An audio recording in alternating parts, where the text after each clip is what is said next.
Well, I was looking for some ringers before I came in here, but I didn't find any. Anyway, the topic is roughing it from Missouri to Nevada Territory, the journeys of Samuel L. Clemens and Richard Francis Burton. This presentation is derived from a small portion of my web project, Twain's Geography, which is not so much about Mark Twain as it is about his relationship with the world he encountered, a world of rapid industrialization. The territory Sam encountered on the way from St. Joseph, Missouri to Carson City, Nevada has already been transformed. The railroads were plotting routes, Native Americans were being pushed off the land that they knew as home.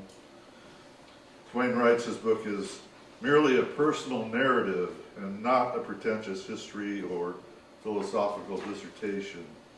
And at the outset, Twain claims that he'd never been away from home. So it's apparent his narrative is not meant to be taken literally. It's a narrative of colorful anecdotes, tall tales, and downright lies. The kind of thing he was notoriously proud of.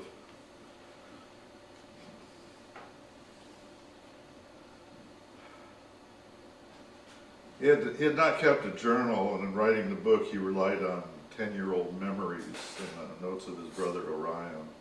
He provides little information about the territory, but he does give us vivid images of North America along the Overland Trail, images from his recollection of places and events, images that persist in the public minds today, and it's likely he did experience much of what he exaggerates: broken thoroughbraces, mail left for Indians, dogs chasing wily coyotes, even summary execution of unsatisfactory stage line employees.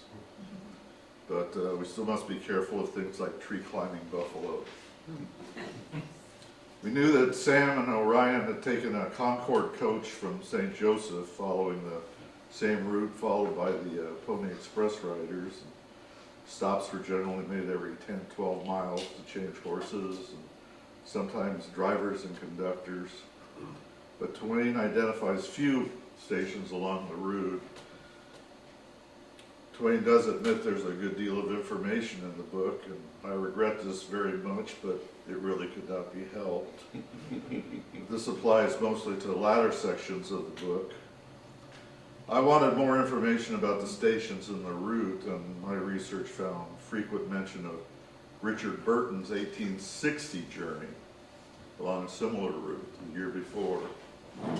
And unlike Twain, Burton's book, The City of the Saints, was published in 1861, 1 year after his trip. It's full of details: geography, geology, botany, ethnographies, as well as his own sketches. Neither man was particularly complimentary regarding accommodations. Frequent complaints concern food. Burton concludes description of one breakfast with, "I shall lose my temper if the subject is not dropped." Twain goes into detail about another particular breakfast, mentioning condemned army bacon, which the United States would not feed to its soldiers in the forts.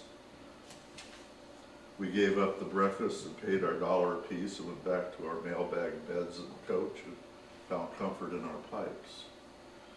There was one stop on the route that both parties appreciated, the Green River Station. It was about halfway between South Pass and Salt Lake City. Twain writes, at the Green River Station we had breakfast, hot biscuits, fresh antelope steaks, and coffee. The only decent meal we tasted between the United States and Great Salt Lake City, and the only one we were ever really thankful for. Burton, too, supped comfortably at Green River Station, the stream supplying excellent salmon trout. The Kichimichi, or buffalo berry, makes tolerable jelly, and alongside the station is a store where Mr. Burton of Maine sells Valley Tan whiskey, that's said to have been made from imported fire and brimstone, possibly distilled wheat and potatoes. There are two individuals that both Twain and Burton remark on, Jack Slade and Ephraim Hanks. Twain's breakfast with Jack Slade, which occurred at a time and location other than he writes, and it's mostly fiction. Burton does not mention meeting Slade. He wrote, "Of gougers fierce, the eyes that pierce, the fiercest gouger he." But he did meet Slade's wife, and of Slade's home station where he was required to spend the night, he writes, "It once became evident that the station was conducted upon the principle of the Western hotel keeper of the last generation and of continental Europe about AD 1500, the innkeeper of Anne of Yerstein, that is to say, for his own convenience, the public there was the last thing thought of." There's a note in Mark Twain's project comments that Slade had been so solicitous of a baby girl in Richard Burton's party of travelers that he drove them part of the way in his own buckboard and an outriding escort of 16 of the most villainous cutthroats on the plains.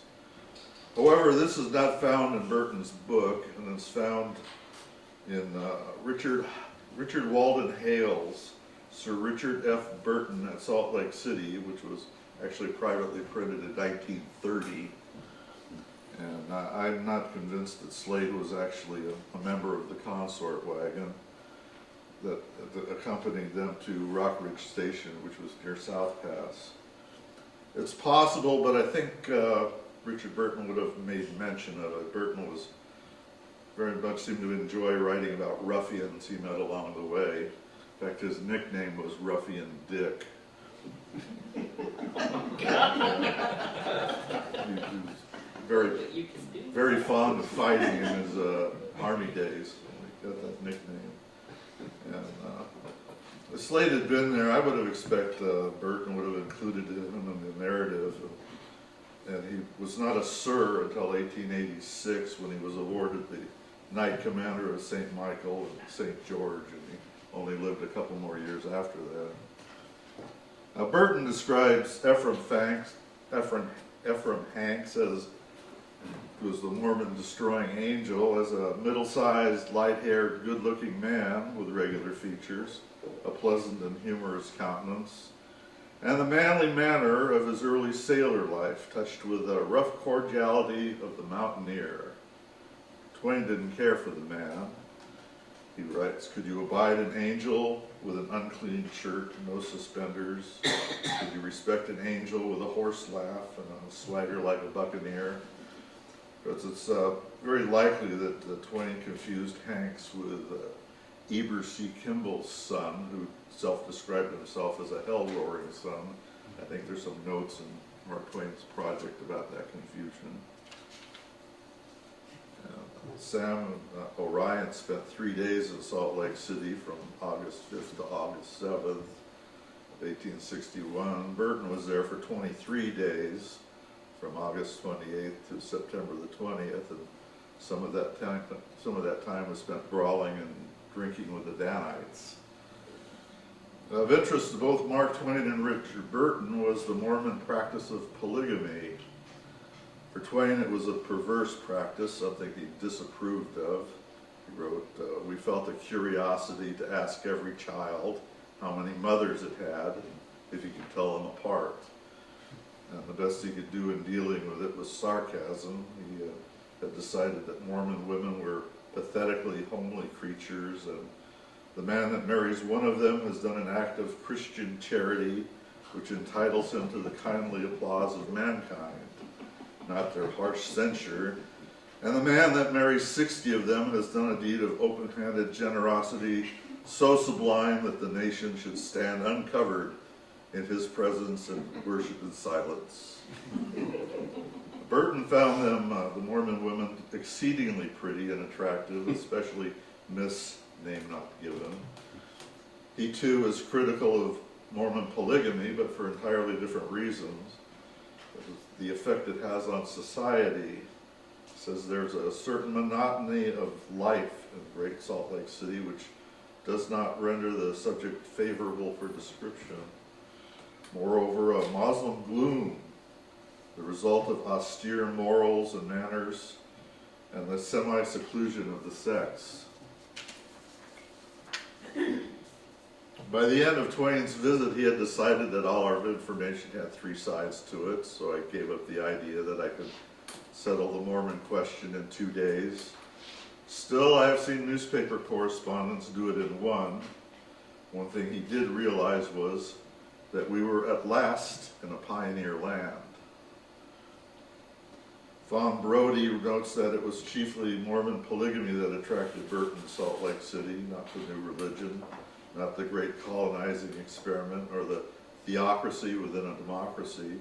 Burton looked at it clinically, almost like a doctor who has seen an unusual symptom before, only somewhat different, and who examines the difference with scientific fascination and clinical understanding, and with a detachment of a modern anthropologist. She notes that Burton had not only a knowledge of comparative cultures, intellectual sophistication and detachment, but also a marvelously ironic sense of humor that's easy to miss. She notes most Mormons are familiar with Mark Twain's description of the Book of Mormon as chloroform in print, but few know Burton's description that it emulates the sprightliness of Leviticus.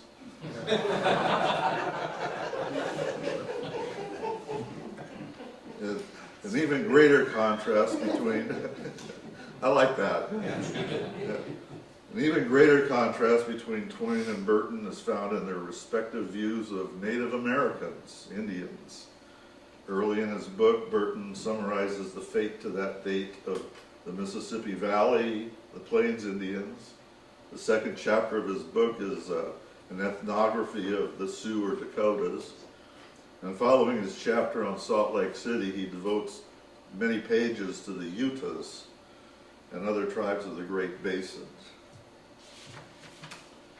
Orion Clemens mentions first seeing Indians about 75 miles west of Kearney with buffalo skin wigwams and the sky burial of an Indian child, but Twain writes of little more than a perceived threat of Indians hiding behind every tree. West of Salt Lake City is the arid land.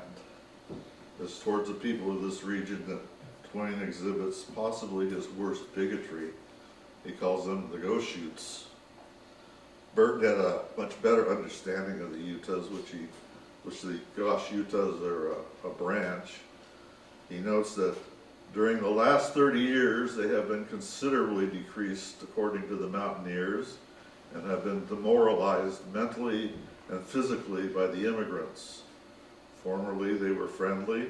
Now they are often at war with the intruders. As in Australia, arsenic and corrosive supplemented springs and provisions have diminished their numbers. Well, the final legs of their respective journeys, Burton approached Carson City from Carson Sink, past Fort Churchill and into the city. This was the original route that was partially abandoned in May of 1860 because of the Pyramid Lake War. The Clemens brothers took the Stillwater dogleg. It's a route that's where Twain refers to passing through the Great American Desert, which is a misnomer for just that area. This was laid out to avoid conflicts with the Indians. The path is now very poorly known, but it did go to Ragtown and then into Carson City. Of some possible interest in later in Roughing It, Twain mentions Honey Lake Smith's station. This is where he was stranded by the flood. The station was previously known as Williams Station. That's where the spark that started the Pyramid Lake Wars was lit. Richard Burton remained in Carson 3 days, departed for San Francisco, then England via Panama. In England, he married Isabel Arundel. Sam Clemens remained in Washoe, becoming Mark Twain, and then moving on to San Francisco and beyond.